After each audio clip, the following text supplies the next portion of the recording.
Mwadzuka bwanji kondedwa mdzina la Ambuye wathu Yesu Khristu. Limbikitsane munyengo imene yopempherera zisomo pamwe wathu. Exodus chapter 14 verse yake ndiye number 8. Bible likulankhula mawu. Exodus chapter 14 verse yake ndiye number 8.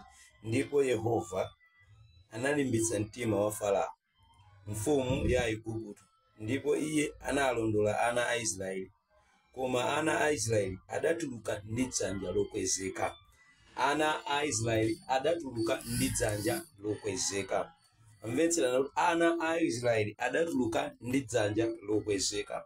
Pamene tili mu mwezi umene tili mkupempherera zisomo, mvetserani. Dzanja lokwezeka limene lidawaperekeza ana a Israeli ndiye chisomo cha Mulungu. Bible likunena kuti Yehova adalimbitsa mtima wa Farao walondola ana a Israeli. Koma ana a Israeli adatuluka ndi dzanja lokwezeka. Kusonyeza kuti adatuluka ndi chisomo cha Mulungu. Adatuluka ndi dzanja la Mulungu limene nali kuwatsogolera pamaso pawo, limene nali kuwatsogolera pa ulendo wawo, limene nali kuwatsogolera mu chipululu muja.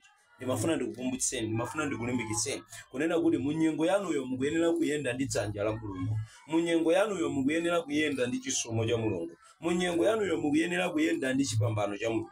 Kuyambira pa nthawi imene tinakhala pano ndikumapembedzera, ndikupempherera kunena kuti tipempherere chisomo mu mwezi umenewu. Mvetserana amene mwakhala mukuli mkunditsatira, ena chisomo cha Mulungu chakhala chikugwerani, ena chisomo cha mabizinesi chakhala chikugwerani, ena chisomo cha zachuma chakhala chikutsatani, ena chisomo cha bawanja chakhala chikutsatani, ena chisomo cha machiritso chakhala chikutsatirani. Chifukwa Mulungu wathu ndi wachisomo. Mulungu wathu amapereka chisomo, chimene chisomocho chikafika chimabereka zipatso zooneka. Chisomocho chikafika pa moyo wa munthu chimapanga zinthu zonena kuti anthu ena ake amene adayika malire amazindikira kuti munthu uyu ali ndi Mulungu wamoyo. Ndimafuna ndikukumbutseni, ndimafuna ndikulimbikitseni kunena kuti Exodus chapter 14 verse yake ndi number 8 akunena kuti adawalula dala, adalimbitsa mtima wa Farao Yehova kuti awalondole ana a Israeli. Koma ana a Israeli adatuluka ndi dzanja lokwezekeka pamaso pake. Mvetserani, walola dala kuti mavuto ena ake ayende nanu pa moyo wanu, koma chisomo chake chili ndi inu.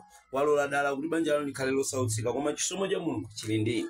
Walola dala kuti nyengo zanu zikhale zovuta, koma chisomo cha Mulungu chili ndi inu. Pali chisomo cha zachuma, pali chisomo cha machiritso, pali chisomo cha chosiyanasiyana pa moyo wanu. Chikuthamangireni, chikutsatireni. Ndimafuna ndipemphere ndi wina wake mu dzina la Yesu Khristu wa ku Nazareti kuti chisomo cha Ambuye wathu Yesu Khristu chikutsatireni lero ndi nthawi zosatha. Amen.